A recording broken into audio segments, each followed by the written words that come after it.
tabbas yana ɗaya daga cikin mawaƙan da a yanzu suke taka rawar gani sosai a faɗin Najeriya. Saboda wannan mawaƙi za ku ga dai uwa ya daina fitar da ƙunshe dai ba daina fitarwa ya ba mawaƙi yana nan ina muku ƙarin babban tajin ne kare don waye da aka kasance wa wannan channel muna fata da kadanna mana kalmar nan ta alamar subscribe da alamar ƙararrawa da kuma alamar like domin haka ne tabbatarwa da duniya cewa kana bibiye da wannan channel mu kana bibiye da dukkan wasu fitattun aika wannan muke kawo muku wannan shafuwa nan fitattun mawaƙa wannan suke taka rawar gani sosai a faɗin Najeriya. Amma wannan mawaƙi tabbas shi kanshi ina taka rawar gani da tantance ya ba masa a jinjina masa. Za ga mawaƙi yana matuƙar ƙoƙari duba da yake fitar da waƙoƙin shi masu matuƙar daɗi masu rawar da idan ka saurari waƙar shi za ka yi matuƙar jin daɗin ta za ka yi barin ta. Na tabbata da cewa za ka yi mana share din bidiyon nan zuwa gurbin ɗin kan nawar da ta domin haka ne zai tabbatar wa duniya cewa kana bibiye da wannan channel ɗin kuma kana bibiye da dukkan wasu fitattun aika namu wannan muke kawo muku kai tsaye a cikin channel. Don wannan mawaƙi tabbas yana taka rawar gani sosai shi kanshi ya tantance ya ba masa a jinjina masa. Kuma za ga duk waƙar da fitar waƙa ce wacce duniya take sauraron ta ba take jin ta take yaba da ta amma ai mu comment na jin daɗi akan wannan waƙa ta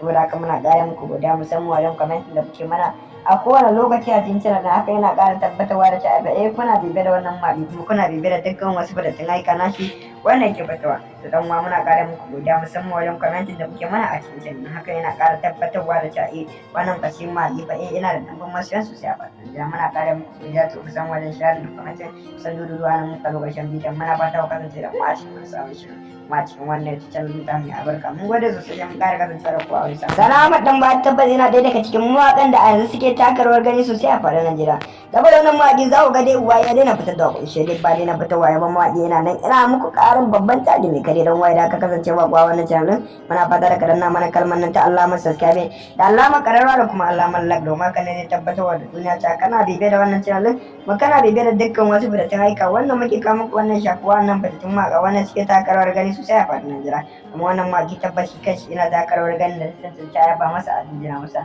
Za ga mawaƙi yana matuƙar ƙoƙari duba da yake fitar da waƙoƙin shi masu matuƙar daɗi masu rawar da idan ka saurari waƙar shi za ka yi matuƙar jin daɗin ta za ka yi barin ta. Na tabbata da cewa za ka yi mana share din bidiyon nan zuwa gurbin ɗin kan nawar da ta domin haka ne zai tabbatar wa duniya cewa kana bibiye da wannan channel ɗin kuma kana bibiye da dukkan wasu fitattun aika namu wannan muke kawo muku kai tsaye a cikin channel. Don wannan mawaƙi tabbas yana taka rawar gani sosai shi kanshi ya tantance ya ba masa a jinjina masa. Kuma za ga duk waƙar da fitar waƙa ce wacce duniya take sauraron ta ba take jin ta take yaba da ta amma ai mu comment na jin daɗi akan wannan waƙa ta saboda haka muna ƙara muku godiya musamman wajen comment da kuke mana a kowane lokaci a cikin channel da haka yana ƙara tabbatarwa da cewa kuna bibiye da wannan mabi kuma kuna bibiye da dukkan wasu fitattun aika nashi wannan yake fitowa to dan uwa muna ƙara muku godiya musamman wajen comment da